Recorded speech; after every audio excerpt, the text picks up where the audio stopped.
Melayu ku goleki karo Setyaki lho malah ketemu karo Antasena. Pancen wong ketiban teledong. Simbah Durna iki. Aku Simbah Wing saka 5. Melayu-melayu iki ngopo? Eling Simbah ki wis tuwa, Simbah ki wis sepuh. Rentan terkena asam urat. Keparat kowe. Diwenehna wong sing ning mburimu kowe. Wani nglarak karo aku. Kurawa bubar mawut. Nek bubar mawut kowe lah ngopo tiwas mau budalan barang. Nggih, sareh nggih. Sing enten perkawisipun menika kula kalih Durna panjenengan gendel kemawon. Heeh. Ning iki nek ora aku sing ngomong ora rampung. Arep ngomong piye? Lah dalah. Ora sandadak perlu kanggo kowe. Kok jelaske ora sandadak perlu kowe matur karo aku. Nek Pandhawa ora gelem menehke ana ora gelem dunungke ana ngendi dununging Wahyu Kamulyan, aku sing mentolo karo kowe. Ora minggat mati dari aku.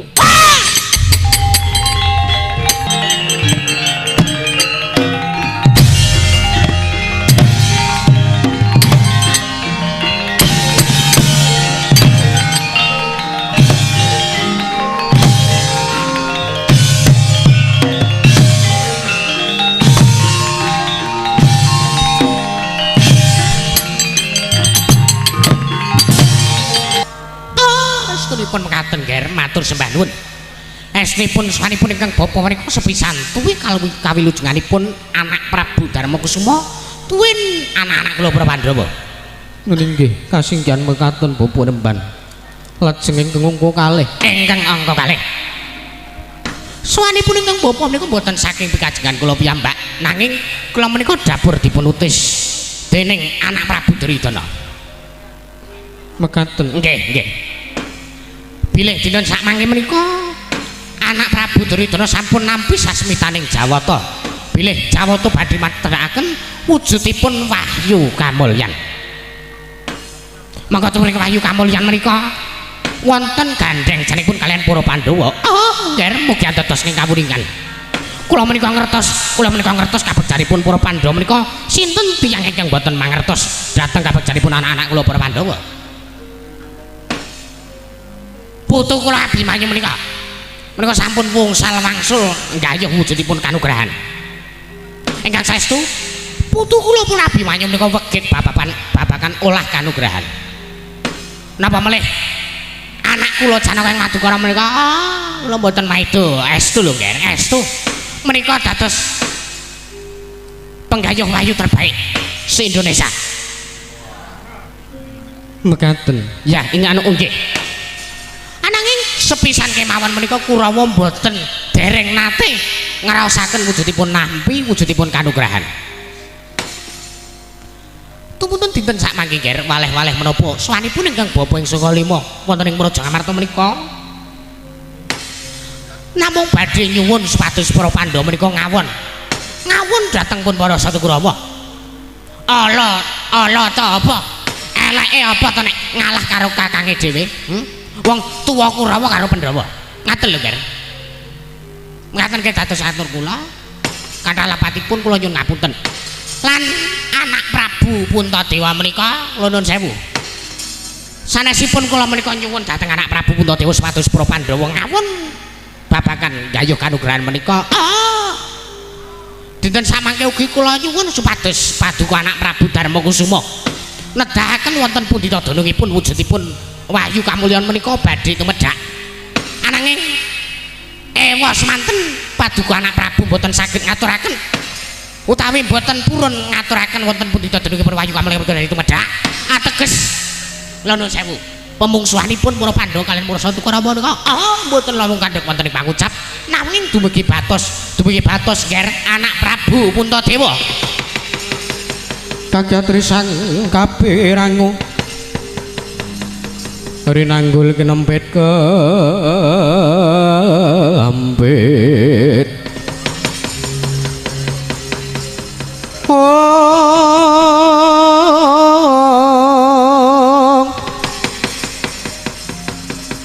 padha sangreknaning bawana ya kitu kang walang adi ya kitu kang ana sing tias ya kitu kang kudu kering ya kitu kang kudu kering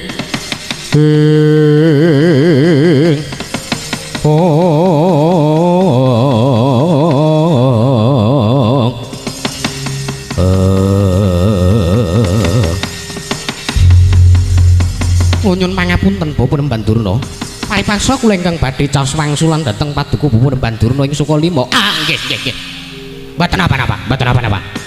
Mboten dados menapa panjenengan menika pujangganipun para Pandhawa. Ngandikanipun nata Ndarawati menika sami kemawon beh. Pangandikanipun nata Ndarawati menika sami kemawon kalian pangandikanipun anak-anak kula para Pandhawa. Jenengatanipun paduka menika ingkang dados pujangganipun para Pandhawa. Nggih kasinggihan mekaten. Namung kula nuwun sewu. Pangandikanipun Bapak Pandurna ingkang mekaten menika kula wau kula nuwun sewu. Saking petangan kula kok kadhe dene sanes pangandikanipun pendhita. Loh, ateges kados pundi? Kula nyuwun pangapunten. Teka paduka nyuwun dhateng para Pandhawa nanging kanthi sarana peksa. Sandi sarana peksa kados mekaten menika menapa pantes dados baripun Brahmana. Menapa menika pantes dados baripun satunggiling pandhita. Kula nyuwun pangapunten. Ingkang nami kanugrahan menika peparingipun dewa. Menika ingkang badhe dituju menika tetiang ingkang ngatetaken ati suci pepayung Budi Rahayu. Tegesipun tetiang ingkang tansah nengenaken dhateng kautaman nyingraken dhateng perkawis ingkang boten becik. Perkawis Pandhawa menika pikantuk kanugrahan wungsal wangsul. Menika mboten kok perkara Pandhawa menika ditresnani karo dewane. Menika mboten. Nanging Pandhawa menika tansah nindakaken dhateng menapa ingkang sampun dipun dawuhaken para dewanipun. Perkara Kurawa ora tau entuk gayuh wahyu menika kala wau kula nuwun sewu. Kula aturi nintringi dhateng lelampahanipun Kurawa piyambak. Tiyang sajagat mriku sampun ngertos bilih Kurawa menika kula nuwun sewu nadyan menika kadang uta. Nanging anggadhahe watak adigang adiguna nengenaken dhateng kadurhakan nengenaken dhateng watak Angga Candala. Tumindak sae kemawon boten dereng nate kok badhe pikantuk kanugrahan menika lajeng kula nuwun sewu. Ingkang badhe sumandha wonten ing angganipun Kurawa menika kanugrahan menapa? Kula nuwun sewu. Kula nuwun pirsa. Upami wonten kanugrahan ingkang mapan wonten anggenipun para Sedawa, kula kinten kanugrahan menika kanugrahan ingkang lasar. Oh, mangke rumiyin, Ger. Mangke rumiyin. Kok panas ati kula. Lah kok panjenengan maring dawuh kados mekaten menika kula nuwun sewu. Nek negara nek ngono pancen sing ora adil menika sanes kok perkara sing gayuh kanugrahan. Ning sing ora adil menika dewane sing boten adil. Banci ladang karo kawulane utawa karo titahe. Lah ya ngono ta. Menawi Kurawa dipun banci ndik, menawi Pandhawa dipun banci ladan menika kula nuwun sewu. Dewanipun sing boten adil kula nyuwun pangapunten Mremban. Menika malah langkung bebayani. Teka paduka lajeng lepataken para Jawata kula nyuwun pangapunten. Titah gesang wonten ing alam madang menika ingkang nentahaken para dewa. Sampun pisan-pisan panjenengan menika wantun nglepataken dhateng para Jawata. Dewa menika sampun tumindak adil, sing sok ora adil menika namung titahipun. Sing gadhahe raos inggih menika Durga ngangsa menika titahipun. Mila menawi Bapa Penemban Durna paring dawuh sing ora adil menika dewane menika nuwun sewu. Menika sanes kok pendhetipun pendhita nanging kula nuwun sewu menika kaya pengjawahipun tiyang uraan. Panjenengan menika menapa to?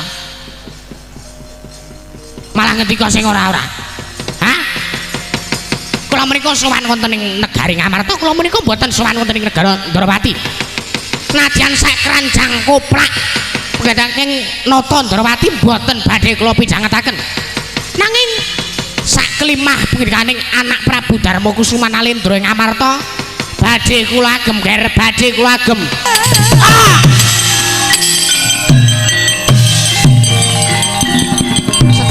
Setyaki.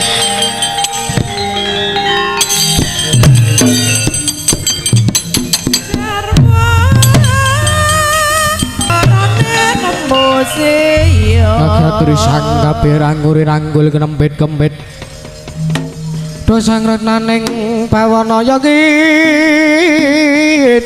kang walang ati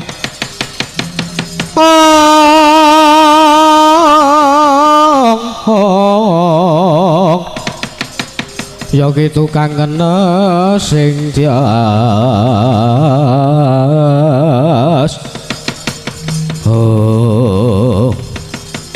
wah resto kakangku lah kok dadi teko Setyaki nyeret nglarak karo Durna bapakku monggo Durna kuwi bapakku Setyaki yen nganti wani gawe babak kulite Durna bapakku gedene gawe cintrakaning Durna bapakku wah uripku terus sing ora trimo aku mentolo karo Setyaki adimu dhewe ora sandadak si adi sing ora trimo pun kakang sing bakal ngrampungi wah yo kowe ora iso ngrampungi perkara iki aku ora sudi ngakoni Durawati kuwi kadangku aku ora sudi ngaku kadang nom karo kowe dipisah Setyaki karo Durna supaya aja nganti ana dak-dak ning pasulayan yo mengko tak bakal tak rampungi Yai mengko bakal tak pisah antaraning Bapa Begawan Durna karo Setyaki mengko bakal tak pisah wah yo pun kakang sing bakal matur ngersaning Yayi Prabu Darmo Aji yo tak subagake Yayi dereng kemawon kula menika munjuk atur bebasan perkawis wahyu kamulyan menika wau leres piyalipun Bapa Werban Durna bilih Jawata badhe matedhaken wujudipun wahyu kamulyan menika lan Pandhawa gitunuding anggayuh wahyu menika kula wau malah kula mboten mangertos babakan kanugrahan menika Koko Prabu monggo kula dherekaken sowan wonten ing Saptawarga Kanjeng Eyang Wiyasa nggih Eyang Abiyasa ingkang dados lantaran tumedhakipun wahyu kamulyan menika sampun ngantos karumiyan dhateng tiyang-tiyang ingkang badhe mbetahaken wahyu menika kala wau menawi mekaten menapa kula piyambak menapa peranganipun para Pandhawa lebet Dimas Werkudara Janaka tuwin kula sedewa Yayi sampun ngantos kantun kula dherekaken sowan dhateng Eyang ing Saptawarga menawi tetela mekaten monggo kula dherekaken sowan kersaning Kanjeng Eyang ing Saptawarga Koko Prabu kula dherekaken Koko Prabu monggo kula dherekaken Yayi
Andrita kangge narya wangsit pindha gombang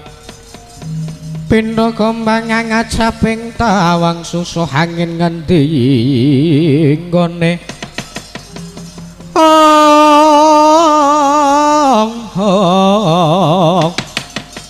susuh angin ngendi nggone yang kalian kanggung beksi miber aduh yang ora kajen kula Dipate diajar karo Setyaki eneng apa to kang kok babak bundas raine kok mbejuto pipine yo ngalah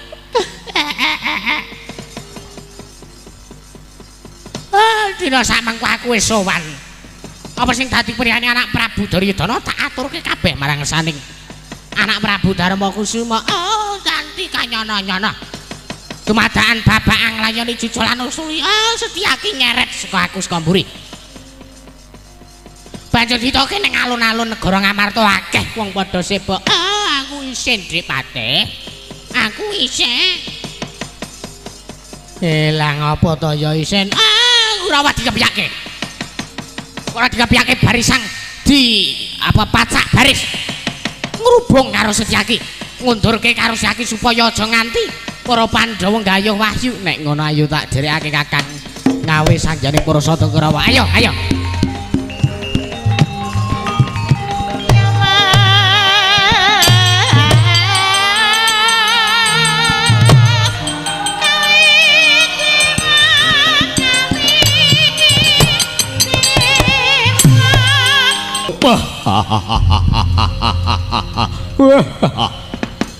Man, najan kula ingkang putra ing Banjar Jumput pun Duryudana nyadung dawuh man.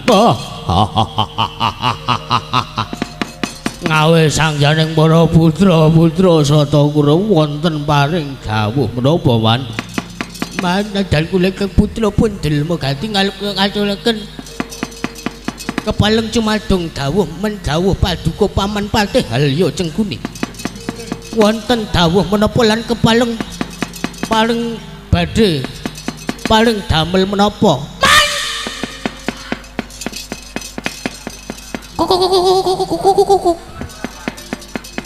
Kula cumadung dawuh man. Nanadyan engkang putra pun Citraksi nyadong dawuh. Titi balenipun paduka Paman Patih Harya Sengkuni anu Harya sedalam cintaku padanya Harya Sengkuni. Keparing ingkang putra pun Kartomarma nyadung dawuh man. Wonten paring damel menapa? Paring ingkang putra pun Sata nyadung dawuh. Man, Paman Patih Harya Sengkuni nadan ingkang putra pun Citraksa nyadung dawuh man. Wonten paring damel menapa man? Wah, ampun meneng mawon man. Damel kaget sotanipun ingkang putra pun para Sata Kurawa.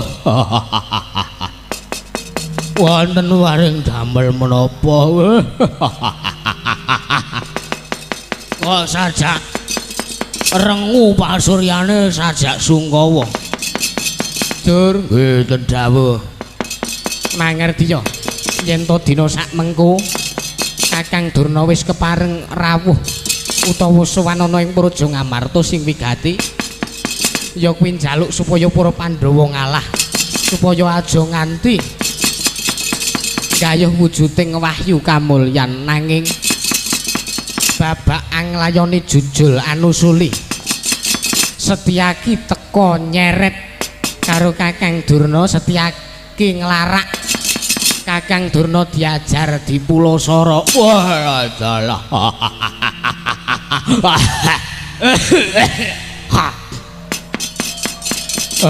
Bapa Durna ki aneh-aneh wae ora. Wis sepuh bodo-bodo rangguleran. Malah kelayapan tekan negara Ngamarta Sing baku aku didhawuhi karo Kakang Durna supaya dina sak mengko para Sata Kurawa pacak baris ngrakit gelaring baris ngrubung negara Ngamarta ngundurake Setyaki supaya para Pandhawa aja nganti bisa nggayuh wahyu kamulyan. Gusti dawuh. Nek kok sajak kula nuwun sewu, Mas. Mungsuh Setyaki niku ngibarate Kurawa, mungsuh Setyaki niku timun mungsuh duren. Leres. Leles. Lah kene iso cethok ming niku wau man. Kurawa timune Setyaki durene.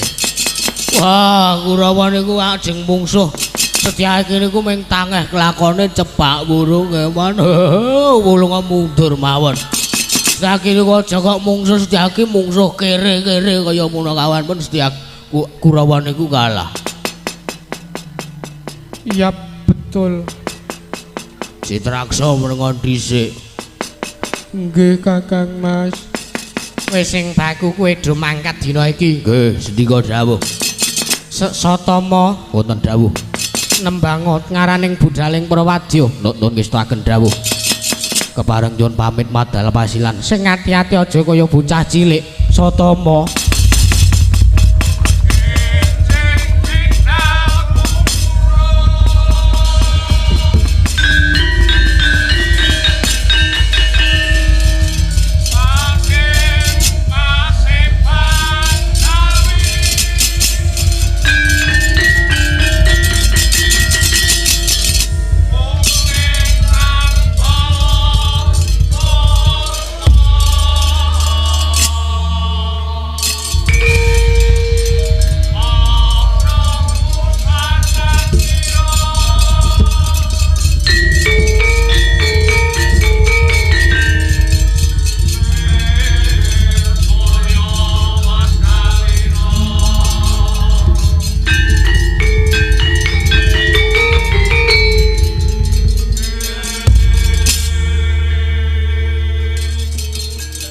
kepareng matur.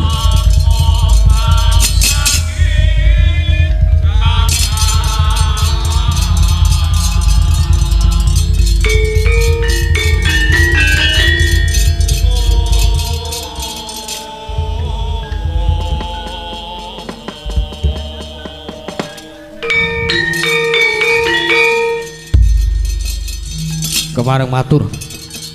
Sampun rampit anggen kula nggelar baris. Mula gage budalno. Para wadyabala.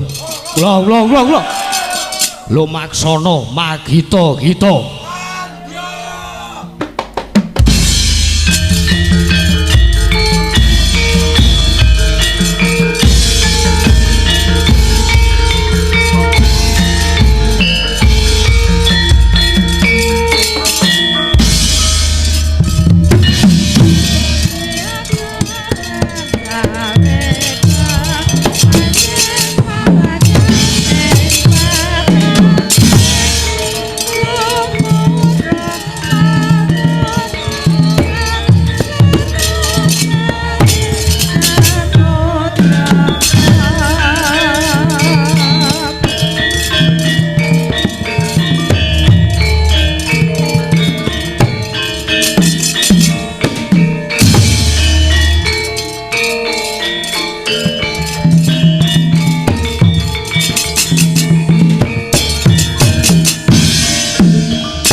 Bratudi lamun katututan lamun mangsa prawira digdaya prawira digdaya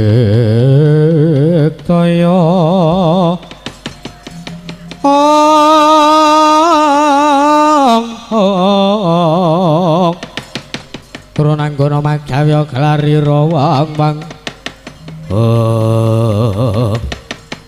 ngaglah bergagah kaya ndo mentang kaya gendewo Setyaki Artomarmo nong barat oh lah salah keparat wani ngelarak karo Bopo Durna aku ngelarak ono sababe apa Durna wani karo Koko Prabu Durna wani karo Koko Prabu Sri Bathara Kresna lah wigati apa Koko Prabu kae ratu Gustiku aku minangka kapatah dadi senopati negara Indrawati ora nriwake merga pancen pagaweanku ngayomi karo ratuku lah salah babu ora gelem minggat kelakon kendarat tangan ning Raden Kartomarmo debak dari marganing matimu Singalena Prapteng lalis lena pangendamu kelakon rondo bojomu mati dari aku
ayo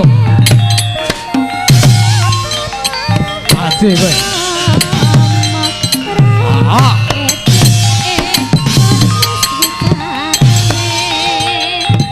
Artomarmo kowe awan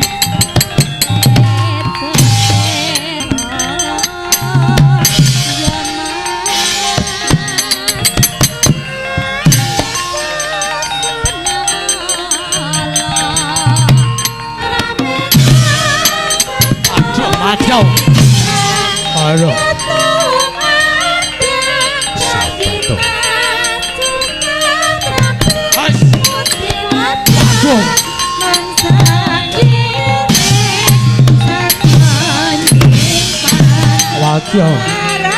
aduh, aduh, aduh, aduh, bunda, padroyo, hei,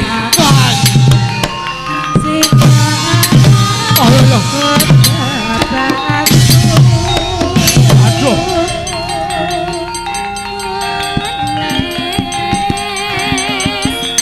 boy, aduh.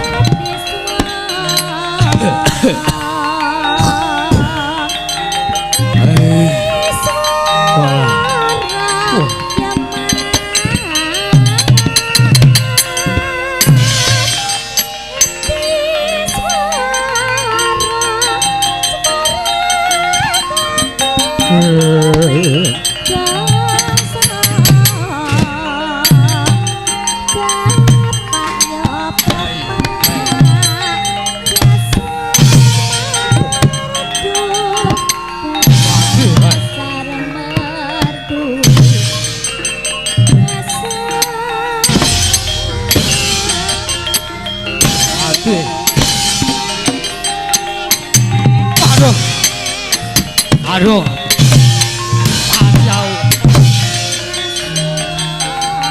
aduh, aduh,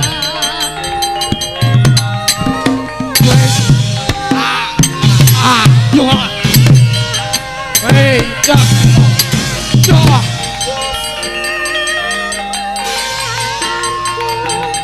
lunyune Rajamak.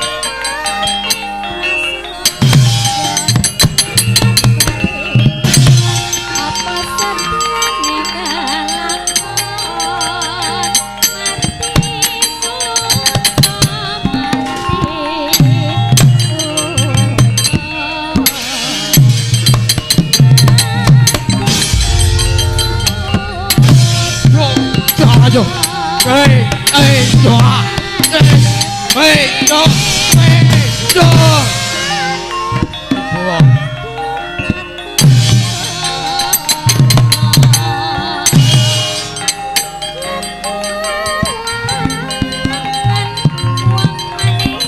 Wah, ngereposo.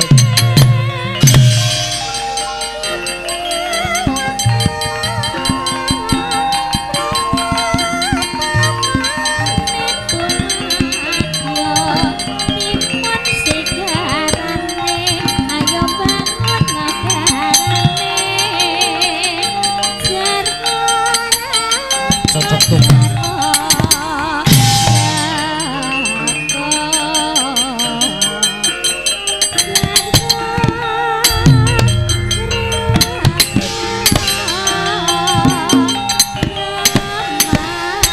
Waduh.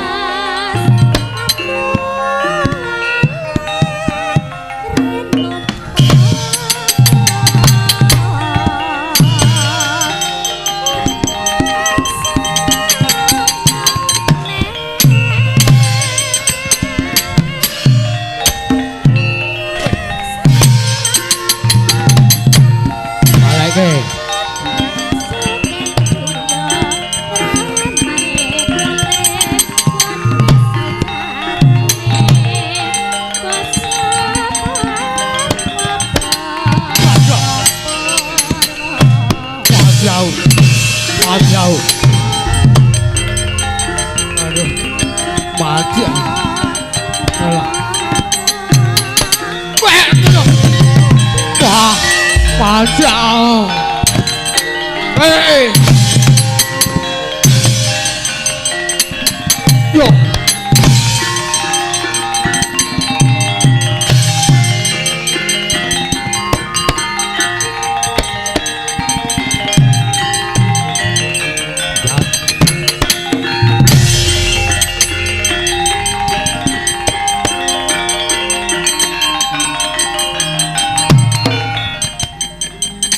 Antasena. Mak cilik Satamaya. Ayo. Ndi Setyaki? Ayo. Mundur. Tibakno. Wis. Wah. Pecah dadamu. Tibakno. Yo sirah.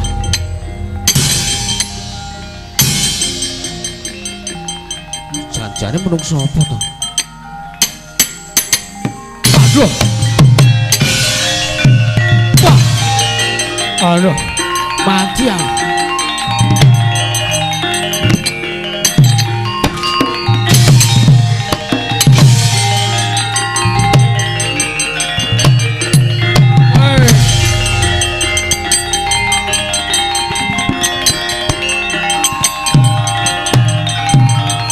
Mundur.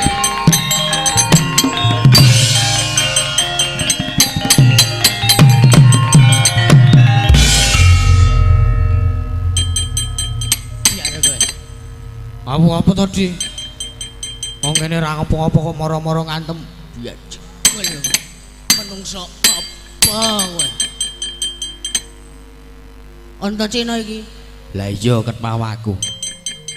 Bah, tak kilo Setyaki. Ora mak cilik Setyaki nang kono. Bola dalan. Kowe gelem minggal ta apa lah? Sesuk ora mulih, saiki ora mulih. Wong sing tekanku jam 3 kok. Bola dalan.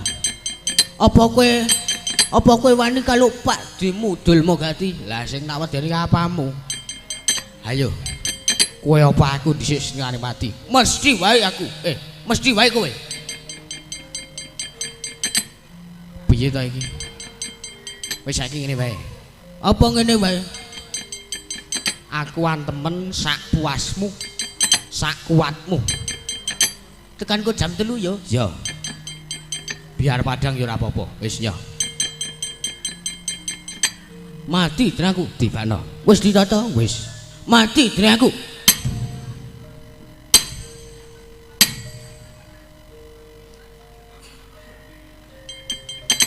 Loro ora? Ora. Mumet-mumet ora. Lah kowe ngantem urung. Biajigol ngece. Wong diantem kaya ngono kok lolo apa lah anu kowe ngantem apa ulung? Nyomburi.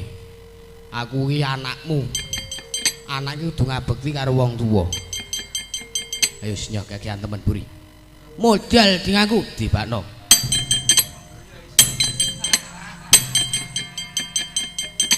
Gatot olah cengengesan sik. Gatot olah cengengesan sik. Balik kita anake lol. Apa, Dik? Lol. Sing nggo kabel ke lho, rol. Heeh, nggo ngecas ilungmu. Ayo. Aku wong tuamu. Aku nek ora pok wales, aku wilang bebalang. Tenan lho iki, wis ditata. Wis. Aku ngantem ping pira? Cak cukamu. Cak jenengmu. Cak jelehmu. Tekanku jam 3 lah popo. Ya. Nyo gage nyo. Gage nyo. Wis ditata lho, Dik. Wit.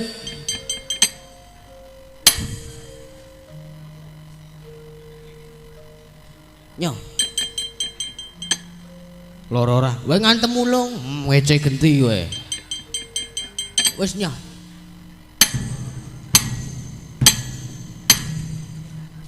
Aduh. Hei. Jar kowe.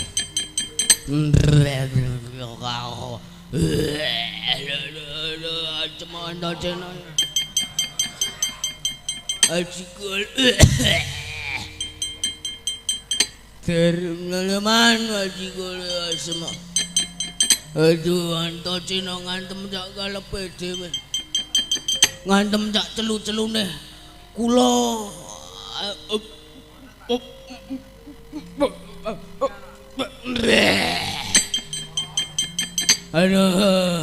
aduh bocah kula man welah dalah Kakang Durna ketiwasan Kakang.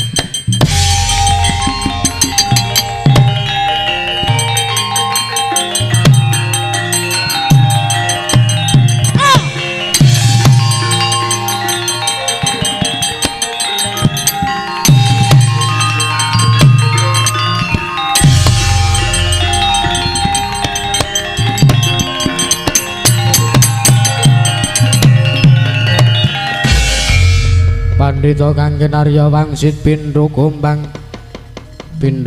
hangat jape ing tawang susuh angin ngending gone meyanggal ing kangkung baksi miber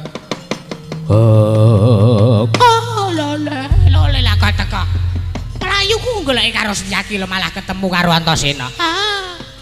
Pancen wong ketiban teledong. Simbah Durna iki. Aku Simbah Puing Saka Lima. Mlayu-mlayu iki ngopo? Eling Simbah ki wis tuwa, Simbah ki wis sepuh. Rentan terkena asam urat. Keparat kowe. Diwenehno wong sing ning mburimu kowe. Wani nglarak karo aku. Kurawa bubar mawut. Nek bubar mawut kowe lah ngopo tiwas mau budalan barang. Nggih, sareh nggih. Sing enten perkawisipun mriku kula kalih Durna panjenengan gendel kemawon. Heeh. Ning iki nek ora aku sing ngomong ora rampung. Arep ngomong piye? Lah dalah. Ora sandadak perlu kang nganggo kowe. Kok jelaske? Ora sandadak perlu kowe matur karo aku. Nek Pandhawa ora gelem menehke, ana ora gelem dunungke ana ngendi dununging Wahyu Kamulyan, aku sing mentolo karo kowe. Ora minggat mati dari aku.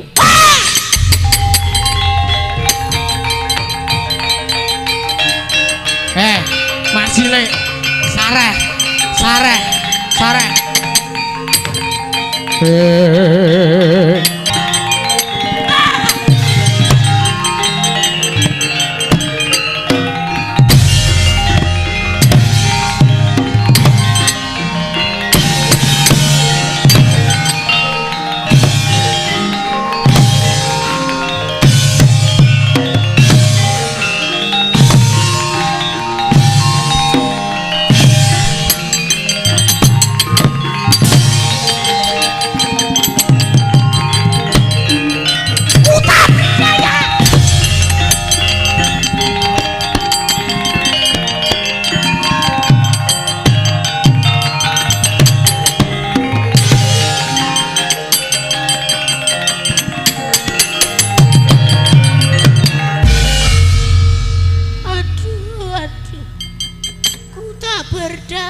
Dipate, piye? minggir arep tak nggoni, Bok.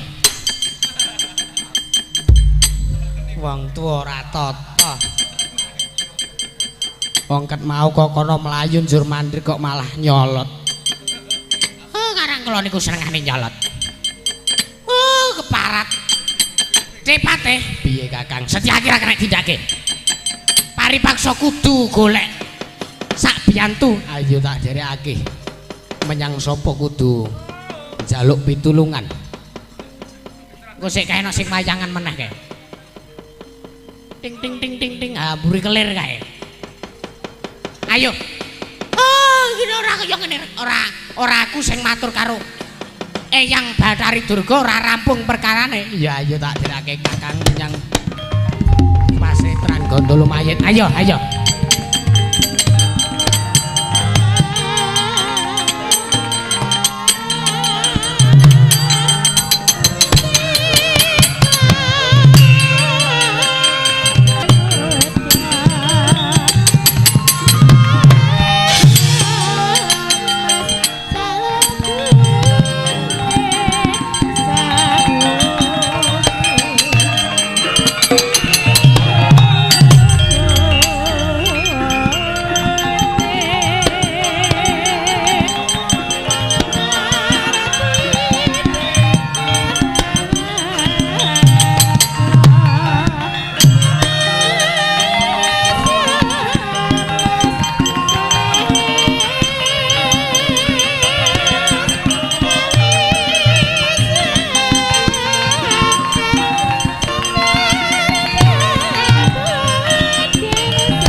Mendalun tata trapsilanira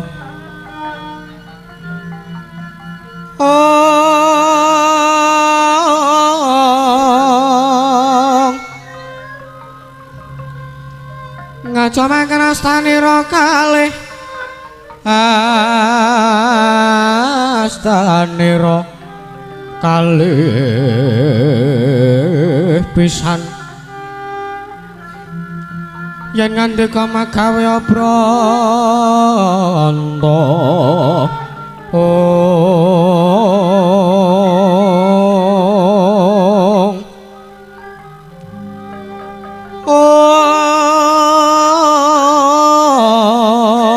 yen ngandika magawe pranta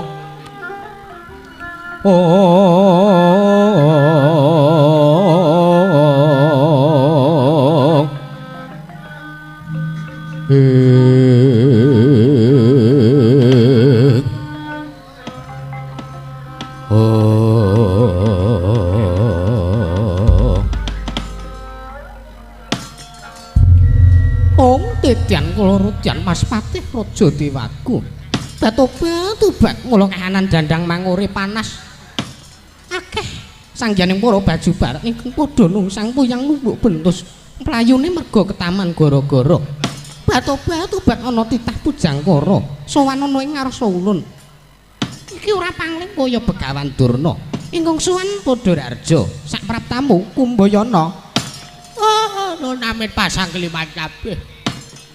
Dina benang lodhi dumawahing tawang-tawang Ibu Bathari.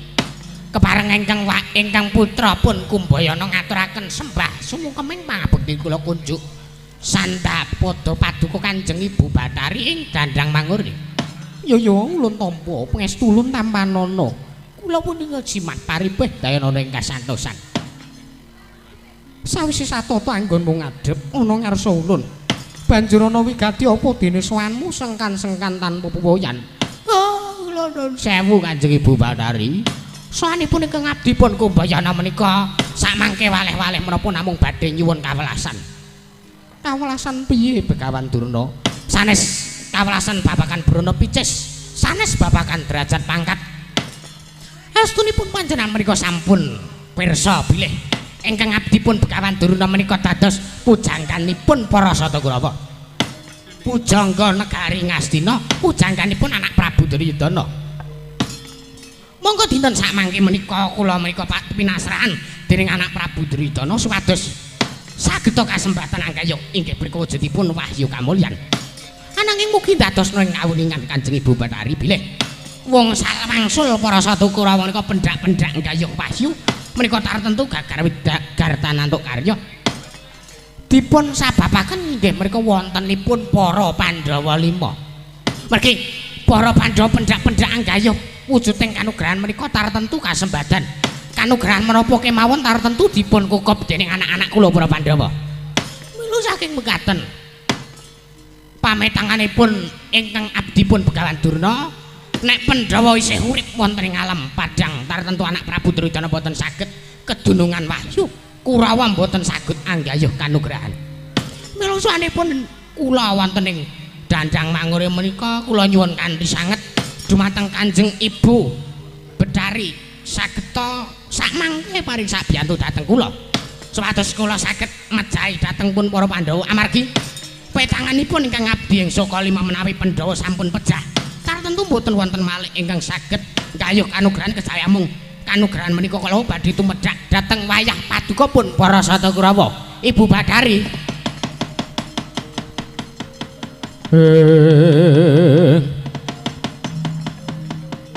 Buta Pandhawa tata gati Wisraya Indriyaksa Sara Maruta Pawana Bana Margana Samirana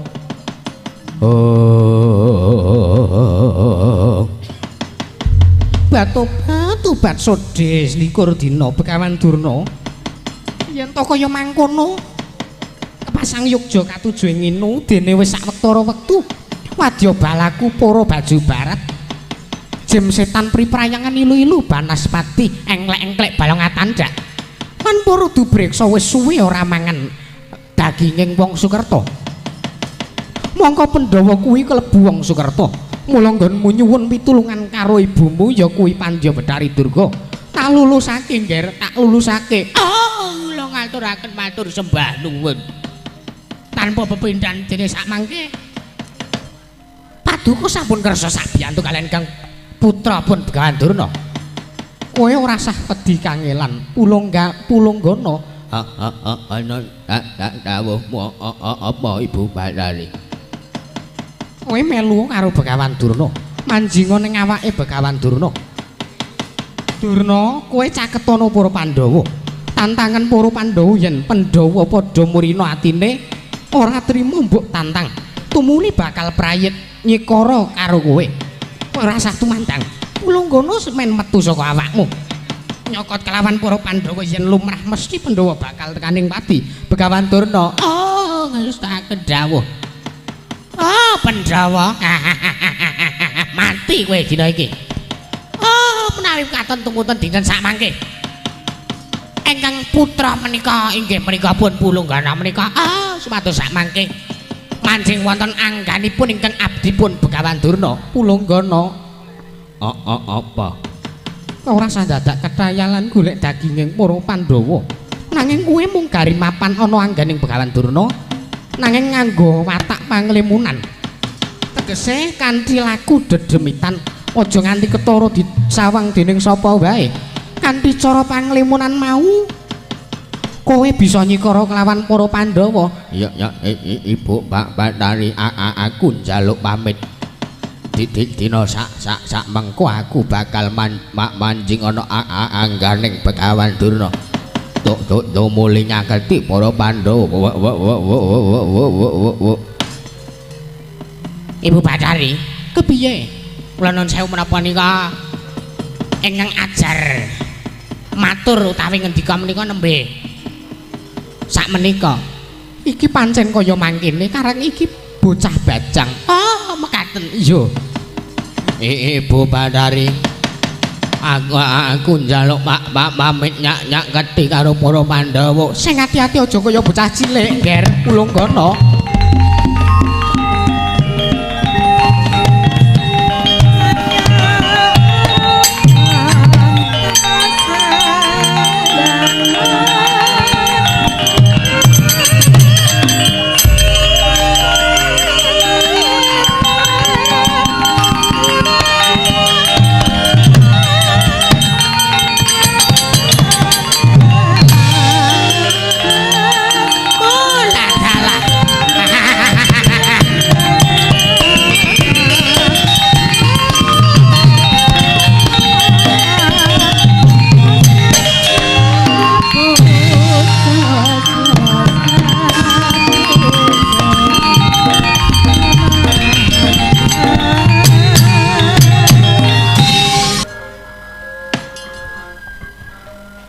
Mas Tunama Sidam Sekaring Bawono Wiladalah Puntadewa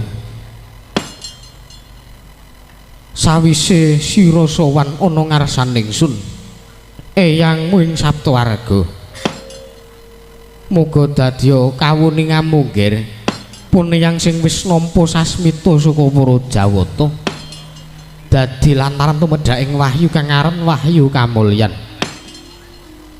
Menawi tetela mekaten yang mila lajeng dinten sakmangke kula mewah kadang-kadang kula para Pandhawa mewah Koko Prabu Ndrawati sakmangke namung badhe nyuwun donga pangestu mugi para Pandhawa saged anggayuh wujudipun Wahyu Kamulyan. Puntadewa wonten dawuh Kresna wonten dawuh Kanjeng Hyang Werkudara Yasa kakekku piye? Arjuna lan Kakang Semar wonten dawuh Kanjeng Hyang. Wonten dawuh menemban. Saka panemunipun Hyang ingkang pantes lan trep supaya anama marang Wahyu Kamulyan ya kuwi para Pandhawa. Dene dasare putukipun Hyang wani mesthekake lamun Pandhawa ingkang nampa wujuding Wahyu Kamulyan. Kula sejatinipun Hyang wis ngawruhi lamun para Pandhawa minangka utusaning adil ya kuwi dadi gawe tentreming jagat sawigung. Monggo mulyane wong urip ana ing alam padhang mono lamun ora sinarten tentrem atine ayem penggalihe tan wurunga bakal ora bisa nggayuh ingkang winastan Wahyu Kamulyan. Ya mulyaning lair ya mulyaning batin. Mulyaning lair lamun to kecukupan kelawan napa ingkang wis sinandhang. Mulyaning batin lamun to uripe migunani tumraping wong akeh. Mula nggir Pandhawa aja kendhat-kendhat anggonmu tansah tetulung marang sak pepadaning urip. Aja kendhat-kendhat anggonmu tansah buga wong kaluwen. Paring sandang wong kawudan, paring teken wong kalunyon. Iku mau kabeh sayekti kinarya tapa. Nggonira mapan ana ing alam padhang. Inggih menapa ingkang dados dawuh paduka tartentu Pandhawa mboten badhe selak Kanjeng Hyang dene Kaki Prabu Ndrawati ingkang tansah ngulati kelawan putu-putuku para Pandhawa.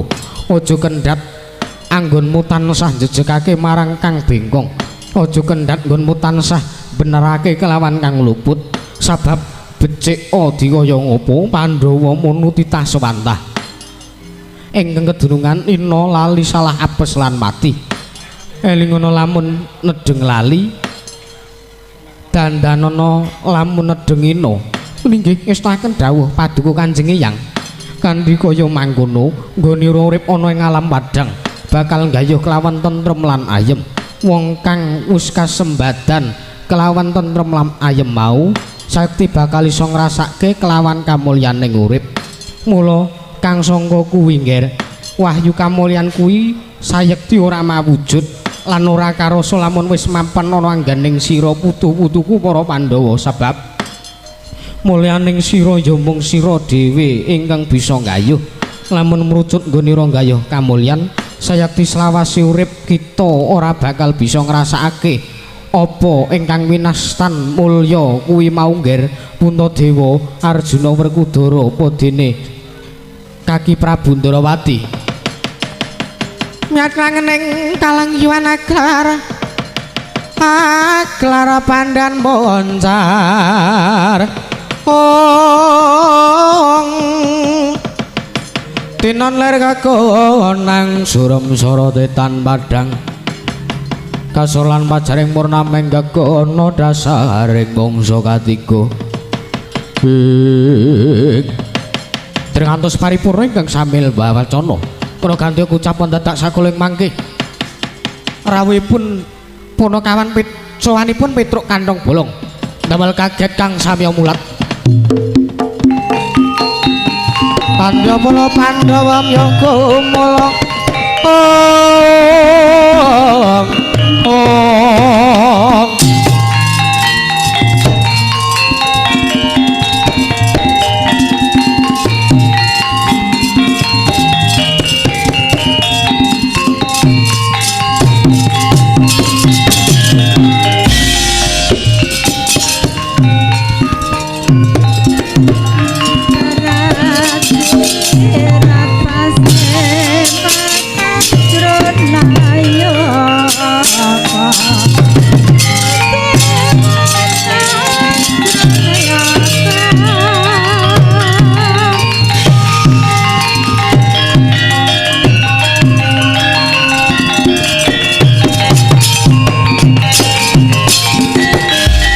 Pandhita kang kinarya wangsit pindha gombang hangat japing tawang susuh angin ngending gone miyanggaling kanggung boksi miber Kanjeng Hyang menapa ingkang dados piye ta iki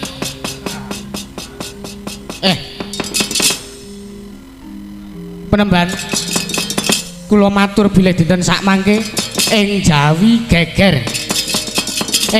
geger bilih Begawan Durna surak-surak nantang-nantang kalian para Pandhawa dinten sak mangke kula nyuwun tulung dhateng bendara-bendara kula para Pandhawa Ndara Werkudara Ndara Janaka kalih bapak lah aku ki ngopo aku ki wis wong tuwa ki wis leren bae mboten iki nek mboten Ndara Werkudara sing nandangi mboten badhe rampung.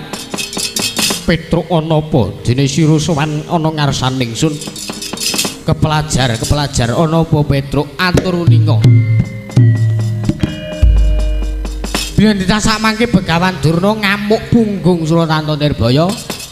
Begawan Durna sumbar-sumbar manguwuh-wuh napa sing enten ngajenge dirusak, napa sing enten ngajenge digasak. Ngaten. Napa sing enten ngajenge dipangan luwih tela. Ngono lho. Dados disak mangke kula nyuwun pamit. Kok nyuwun pamit apa jenenge? Nyuwun tulung kalih Ndara Werkudara. Werkudara Kresna kakangku piye? Arjuna wonten dawuh Uka Prabu. Ayo metu njaba. Petruk kowe dhisik nggih nyuwun pamit sinuwun.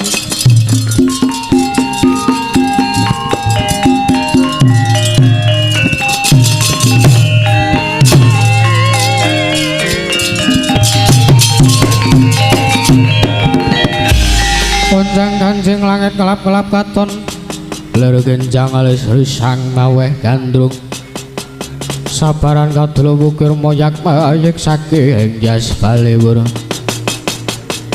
Kanjeng Hyang Kresnana dawuh apa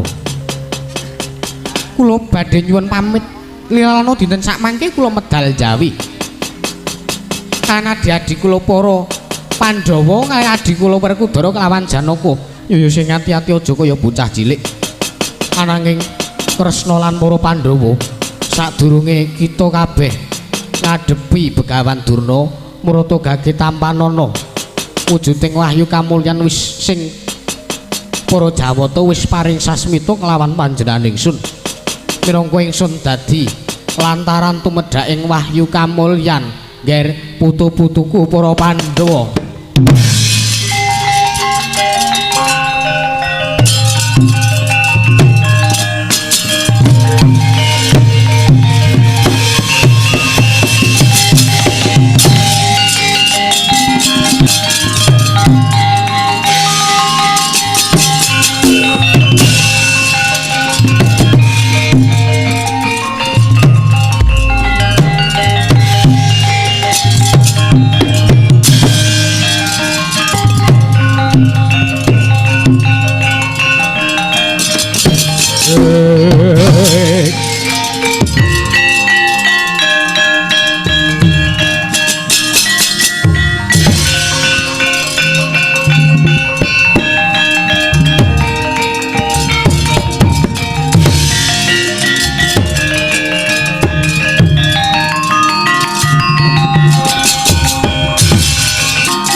Semubang Hyang Aruna kadinetraning uga rapuh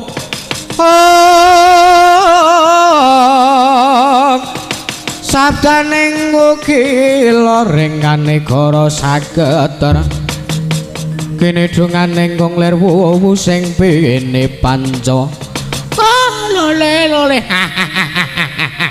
ayo anak-anakku para Pandhawa ayo maju tak enteni nang kene nger.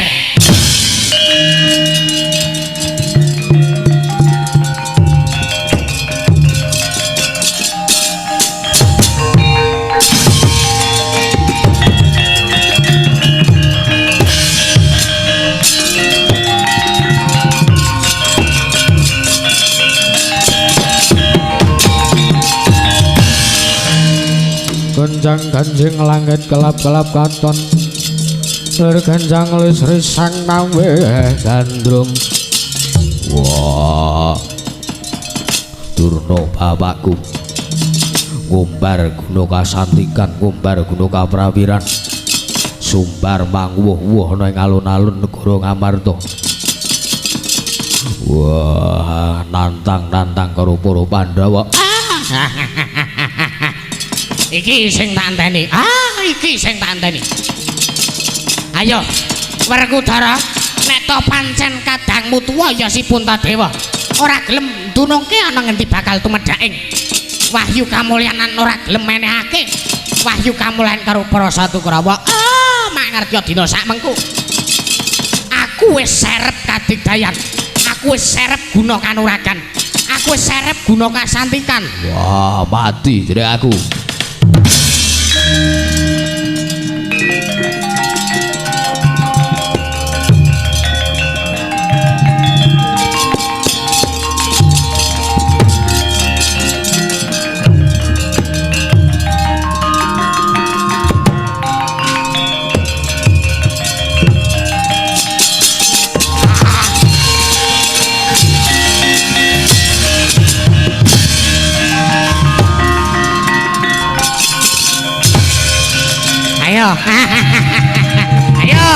Ayo anak-anakku Pramandawa. Ayo Janaka Nekula Dewa ayo.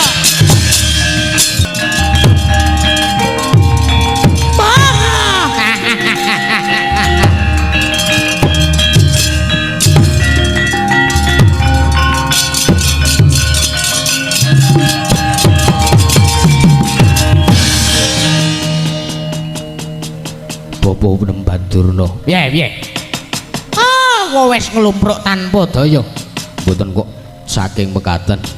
Kula menika tasih ngajeni kalian Bapa Penemban Durna. Alah dalah. Bapa Penemban. Ya, arep ngapa kowe? Bapa Penemban Durna kula aturi emut.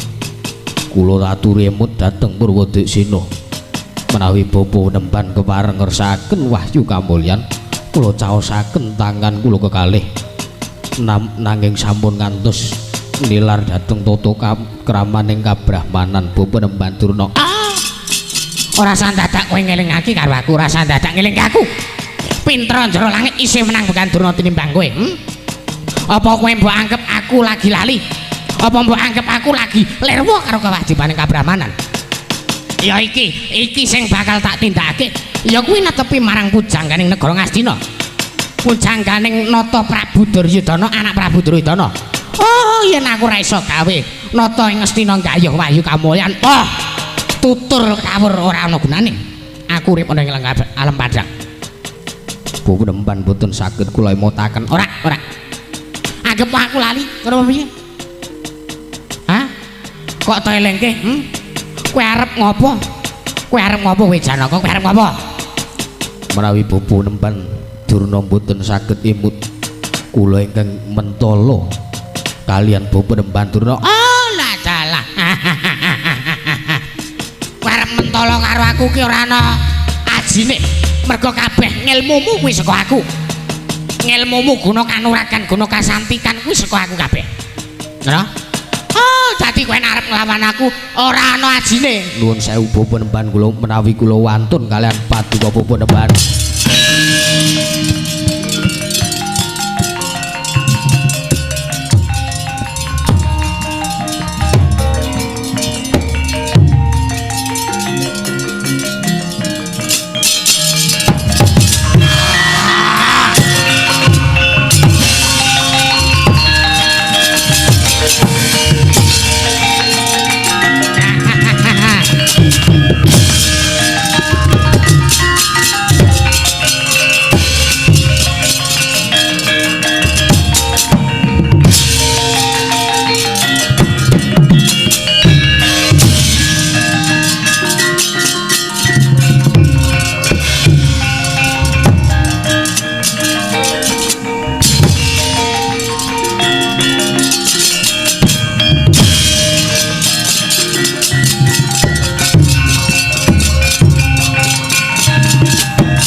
Sinayeng manglung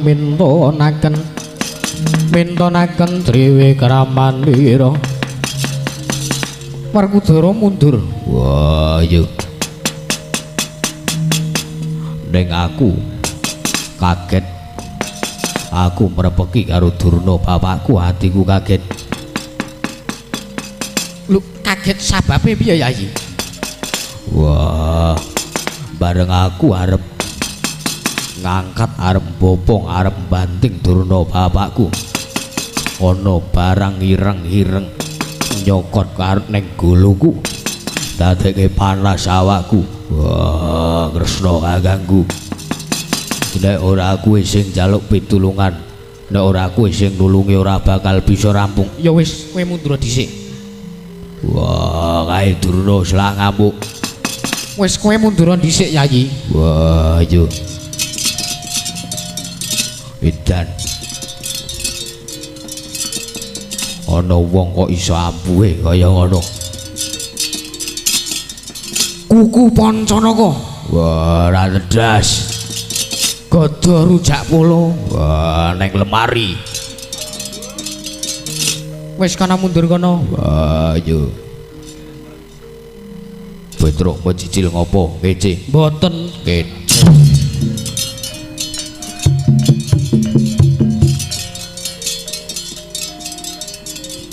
Aduh, pecah kula kok Prabu.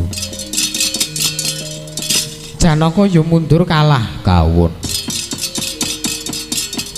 Edan Bopo nemban Durna boten kinten saged kados mekaten.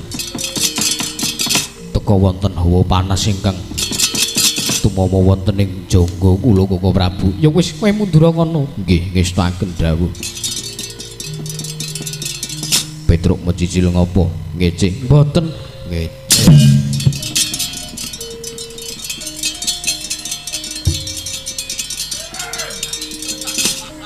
Titeni kowe Durna padha lenange kowe.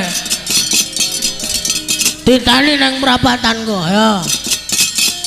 Nganti ora menang aku aja diundang Bagong. Aku mesti menang karo kowe. Bagong saka ngendi? Perang kula saking perang. Menang po kalah? Ayo mesti kalah. Kalang kula niki cah rajin. Mboten nginten edan kok Begawan Durna iso kaya ngono. Ya wis kowe mundur nggih. Wajan wis ora ana. Mecicil ngapa, Tru? Ora ngopo-ngopo. Kowe ngete. Ora Kakang ya kaya ngono. Iya, ya kowe titani. Sesuk Selasa kowe ra tajak. Weh, saiki Selasa. Sesuk bengi kowe ra melu. Begawan Durna wah jan ampuhe kegila-gila iki. Maju meneh. Maju meneh kalau kula niku cah gendel. Menang po kalah? Ayo kalah meneh mundur nggih. Asik wis sing penting entuk ditangkah. Ora mbak ora kukus kok. Petruk ki ngete.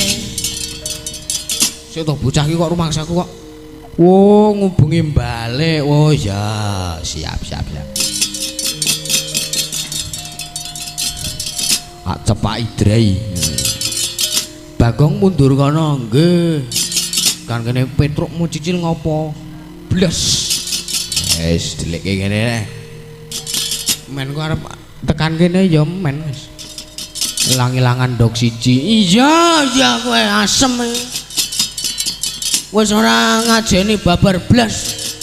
Sumbar kaya ngono ora patut pendhita kaya ngono ki. Perang meneh, perang meleh. Dereng marem. Nek dereng ping 3. Oh. Menang po kalah? Pengastunipun kampun. Wong perang kok meng sedilit. Ya. Usia lah.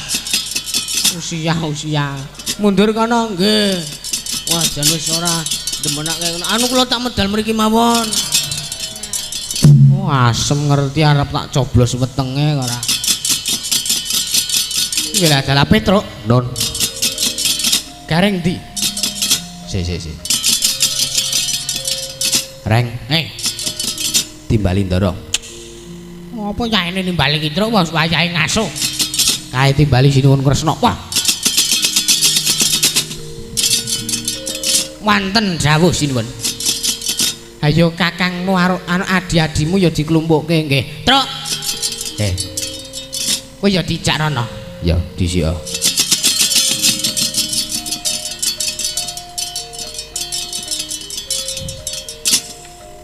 Mesti ndara arep mitrai. Heeh. THR. Iya.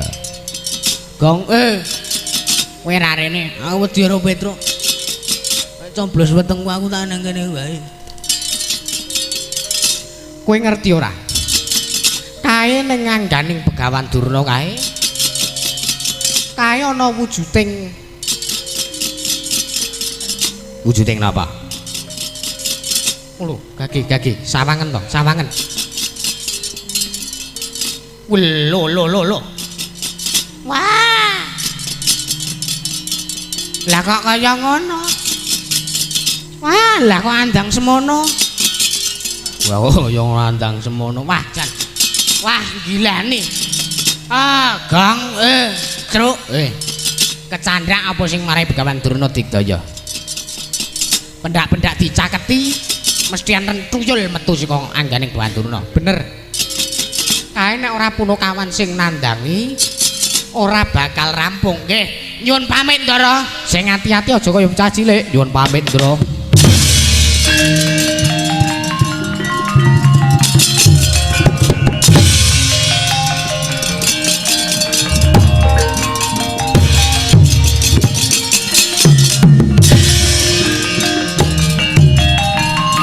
Ayo Bagong, nggih.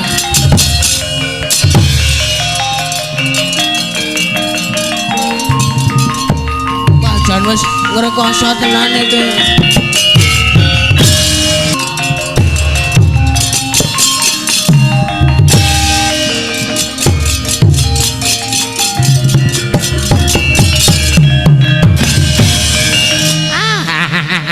Oh, ora tekan urung entek mungsuhku lah kok ponokawan-ponokan maju. Ah, iki mengko ora mung ngomong edan. Oh ya, tak ladeni sak senengmu ponokawan kere-kere.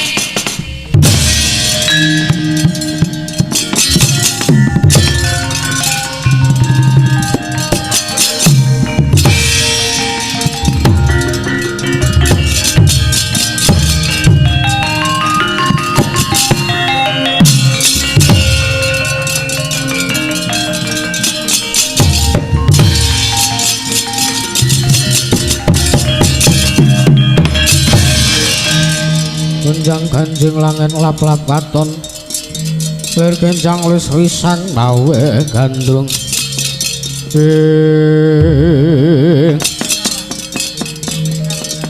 nek wis kaya ngene kahanane karep piye Jal? Aku ya bingung kok Truk janjane iki wah jan wis dadak nganggo lelakon kaya ngene. Ya ora apa-apa ki dadi lantaran tumedhaing wahyu kamulyan kok Le anu Kang. Le. Anu wae. Aku ndek pamanggih. Petruk mlayu ngidul. Heeh. Aku mlayu ngalor. Heeh. Lah aku ngapa? Kowe metuki Durna. Heeh. Petruk ning burine Durna. Oh iya. Kok nek demite metu cekelen. Ngono Le. Heeh. Lah terus kowe? Aku ki mlayu ngalor ki nek jaga-jaga demite mlayu ngalor. Oh iya iya. Ngono Le. Ayo. Wis, ayo mangkat, ndang mangkat selai esuk. Ayo, Truk.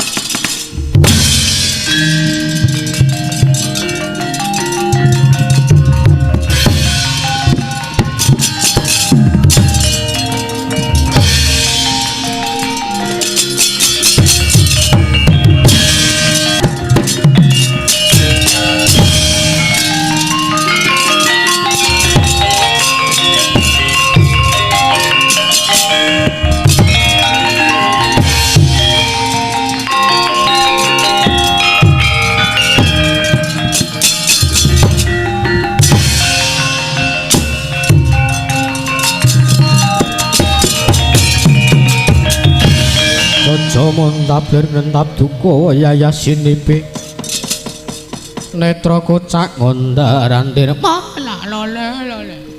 Oh, lah kok teko iki kere-kere padha maju. Kere-kere padha maju. Gua abrak apa kowe iki? Suarane wis atos. Begawan Durna. Nala gareng piye? Kowe keneng tak elekake apa ora? Kowe ora keneng tak elekake tak nganggo jurus kungfu.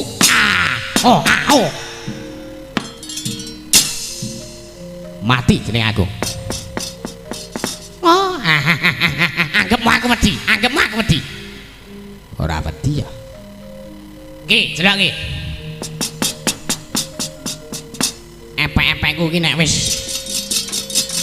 malik dadi abang iki tamake diadamu iso jemblong 7 turunan. Jemblong tekan mburi. Ora wedi. Aku ora wedi. Duh, apa ya sing marai wedi iki? Apa ya sing marai wedi ya? Durna kok ora wedi san ngregem jimat. Ora wedi. Truk, tuyule truk. Truk, tuyule truk. Canda kowe ando.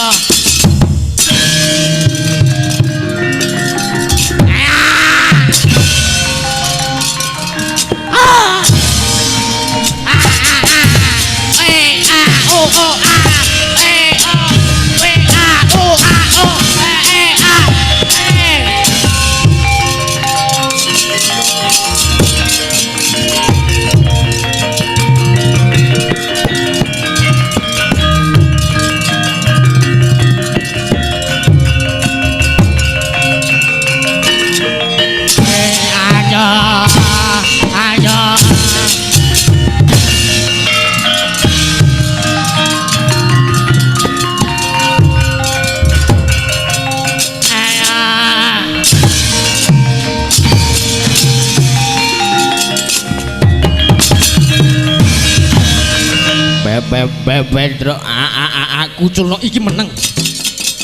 Iso meneng ora akeh. Aduh Yung, cetot bakamu Iyong. Nangis. Nangis Yung alah. Pedro aku culno ora arep tak isulke, ora arep tak iculke. Hi kowe arep mlayu nyanti. Ayo rene. Kecekel urung, Truk. Wis, Gong. Santai. Kok ngarep mlayu ki Gong iwang ngono, Gong. Ya tak rono.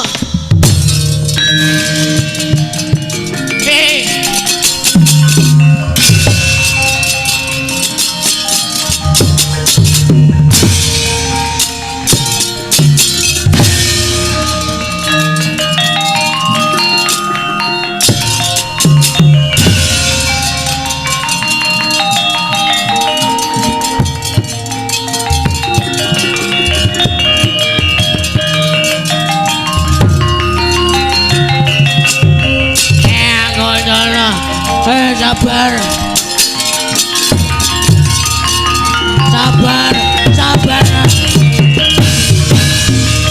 Meneng ora?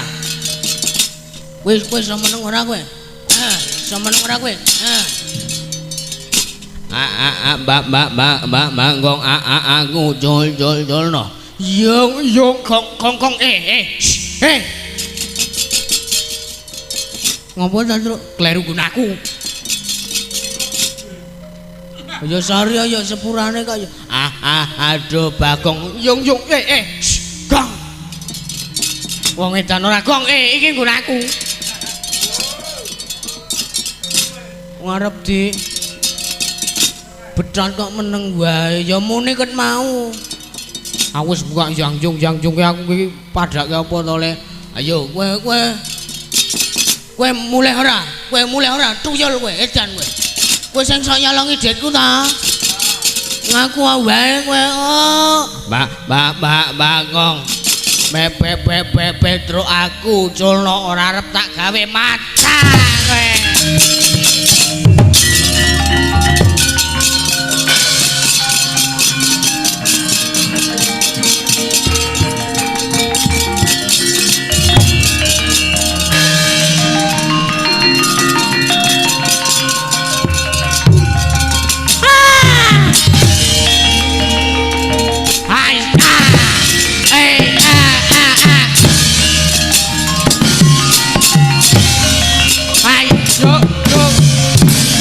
Ayo ora dadi to asem mak.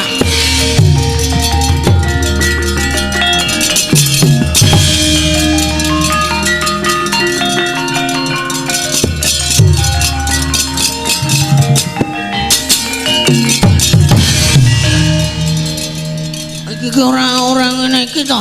Gong iki kleru nggon aku lho, Gong. Gong meneng to. Truk culno truk tak aku wae wis ora sah kowe iki. Kowe iki ndak guricul, Gong. Gong. Gong truk kae durno tak uyake. Ya uyaken.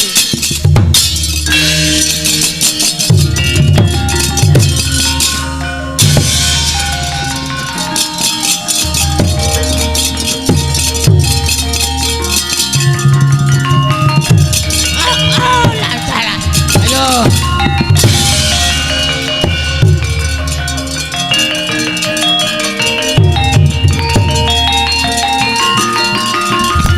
Arep nyanti kowe. Ayo rono.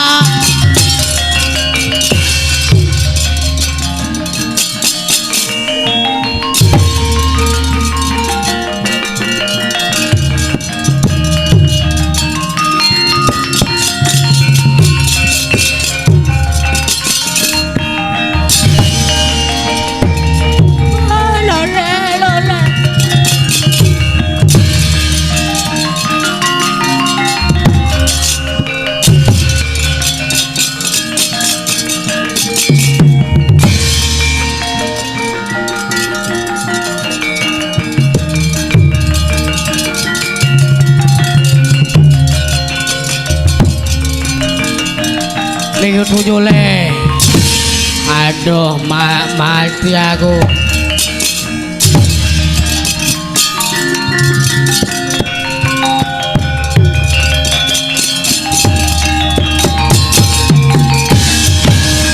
Kunjang kanjeng langit kelap-kelap katon lir kenjang lis risang mawe gandrung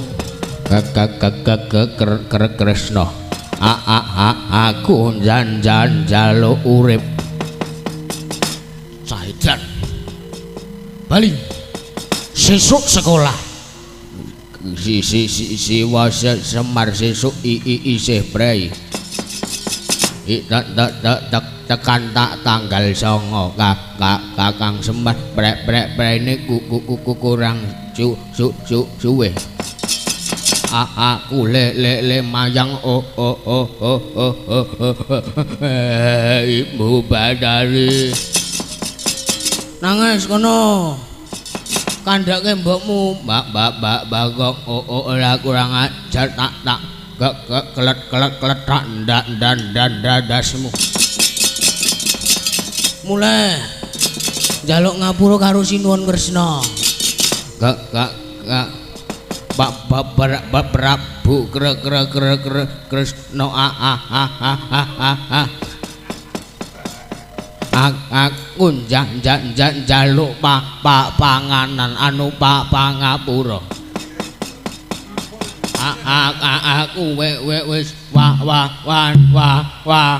Truk mbok iki diajari ta Truk Sudik ngajari tuyul kaya ngono ora gilane ora aku njaluk pamit bali nek perman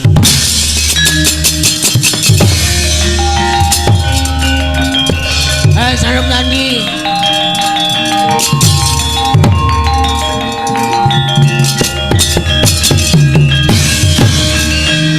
kula sampun tandang kalepatan nggih Sing Bapa nyuwun pangapunten Bapa Remban Durna syukur bilih padungo sampun eling Purwadasena dadosa kawuning bilih dinten sak mangke wahyu kamulyan sampun tumedhak dening angganipun kadang-kadang kula para Pandhawa nggih pun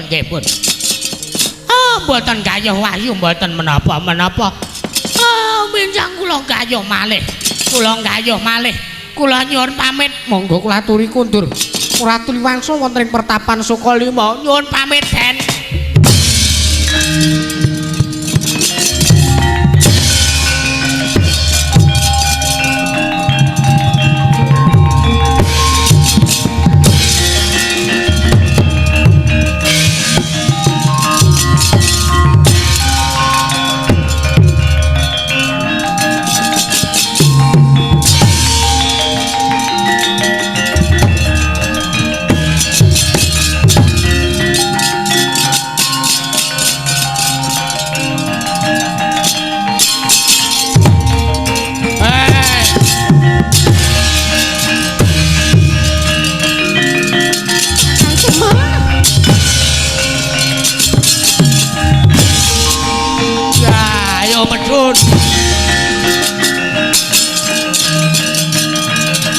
ayo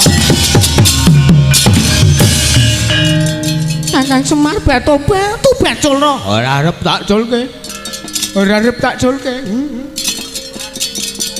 batu culno Kakang Semar culno aku isih ditonton wong akeh ayo bali tuwekan kaya ngono ora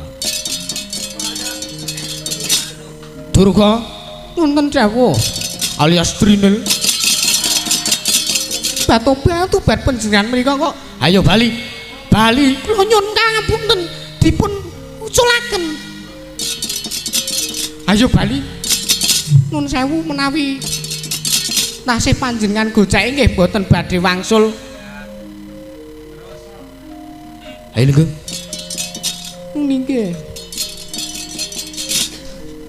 kurang ajar aduh tuwekan kaya ngono ora ayo bali aja ganggu gawe ning bendaraku para Pandhawa batu bat panjenengan menika ayo bali tak sepatani kowe nyun pamit Kakang Semar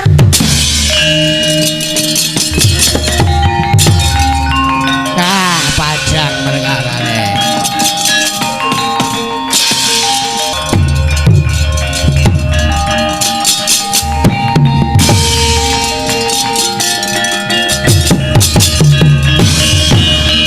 ngarsa madangi jagat mungop-mungop aneng sapucah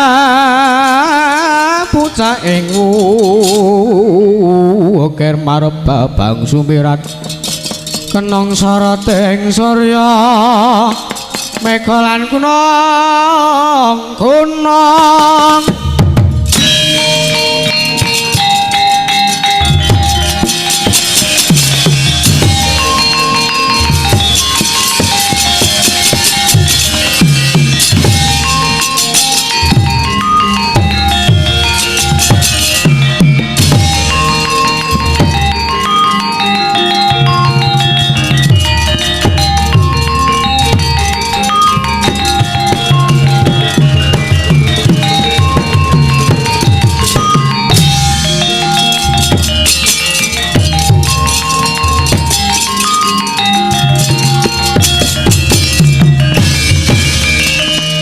sampun purna lalampanipun Den Sembaryo. Mugi-mugi anggenipun sami tinenggan wahyu wujudipun wahyu kamulyan saged jenak wonten rangganipun para Pandhawa. Lan mugi-mugi warga dusun Jeruk Legi mriki menika tansah pinaringan sehat guyub rukun matsinamatan daya dinayan. Jekap semanten atur kula menawi kathah lepatipun kula nyuwun pangapunten jengatanipun kula menika namung titah sewantah ingkang kedurungan ina lali salah apes lan pati lan randedet. Jekap semanten atur kula menawi kathah lepatipun nyuwun pangapunten minal aidin wal faidin Den.